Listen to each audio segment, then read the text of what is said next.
Hello, പുതിയ income tax act learning സീരീസിലേക്ക് സ്വാഗതം. Previous year assessment year നമ്മുടെ പഴയ ഇൻകം ടാക്സ് നിയമത്തിൽ ഉപയോഗിച്ചിരുന്ന രണ്ട് കൺസെപ്റ്റുകളാണ്.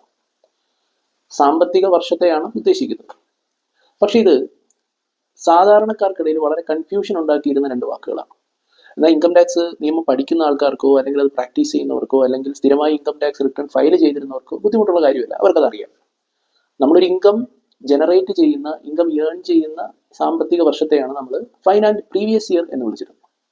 ആ ജനറേറ്റ് ചെയ്ത ഇൻകത്തിന്റെ വിവരം ഇൻകം ടാക്സ് ഡിപ്പാർട്ട്മെന്റിനെ അറിയിക്കേണ്ടത് തൊട്ടടുത്ത ഫൈനാൻഷ്യൽ ഇയറിനെ. ആ ഫൈനാൻഷ്യൽ ഇയറിനെയാണ് നമ്മൾ അസസ്മെന്റ് ഇയർ എന്ന് വിളിച്ചത്. പക്ഷെ ഇതൊക്കെ ഒരു സാധാരണക്കാരന് പെട്ടെന്ന് മനസ്സിലാവുന്ന ഒരു കാര്യമായിരുന്നില്ല.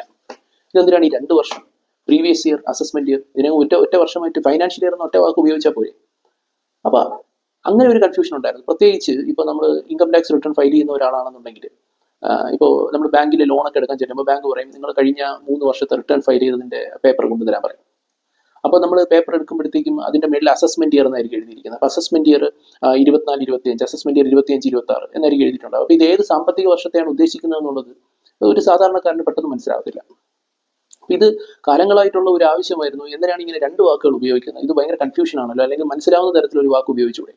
അപ്പോൾ നമ്മുടെ പുതിയ ഇൻകം ടാക്സ് നിയമം വന്നപ്പോൾ ഇതിനൊരു മാറ്റം കൊണ്ടുവന്നിരിക്കുകയാണ്. അപ്പോൾ ഞാൻ നേരത്തെ പറഞ്ഞത് ഇൻകം ടാക്സ് നിയമം പരമാവധി സിംപ്ലിഫൈ ചെയ്യാനാണ് സർക്കാർ ശ്രമിച്ചിട്ടുള്ളത്. അപ്പോൾ അതിന്റെ ഭാഗമായിട്ട് ഞാൻ കഴിഞ്ഞ വീഡിയോയിൽ പറഞ്ഞിരുന്നു, ഒരുപാട് വേർഡ്സുകൾ കുറച്ചിട്ടുണ്ട്. അതുപോലെ തന്നെ കുറേ വേർഡ്സുകൾ സിംപ്ലിഫൈ ചെയ്തിട്ടുണ്ട്. അപ്പോൾ ഇപ്പോൾ പ്രീവിയസ് ഇയറും അസസ്മെന്റ് ഇയർ എന്ന് പറയുന്ന ഈ 2 വാക്കുകളും പുതിയ നിയമത്തിൽ ഉപയോഗിക്കുന്നില്ല. അതിന് പകരമായിട്ട് ഇപ്പോൾ ഒറ്റ വാക്കേ ഉള്ളൂ, ടാക്സ് ഇയർ. സോ ഇനി മുതൽ നമ്മൾ ഒരു വർഷത്തെ സൂചിപ്പിക്കുന്നത്, ഒരു സാമ്പത്തിക വർഷത്തെ സൂചിപ്പിക്കാനായി നമ്മുടെ നിയമത്തിൽ ഉപയോഗിക്കുന്ന വാക്ക് ടാക്സ് ഇയർ എന്നായിരിക്കും.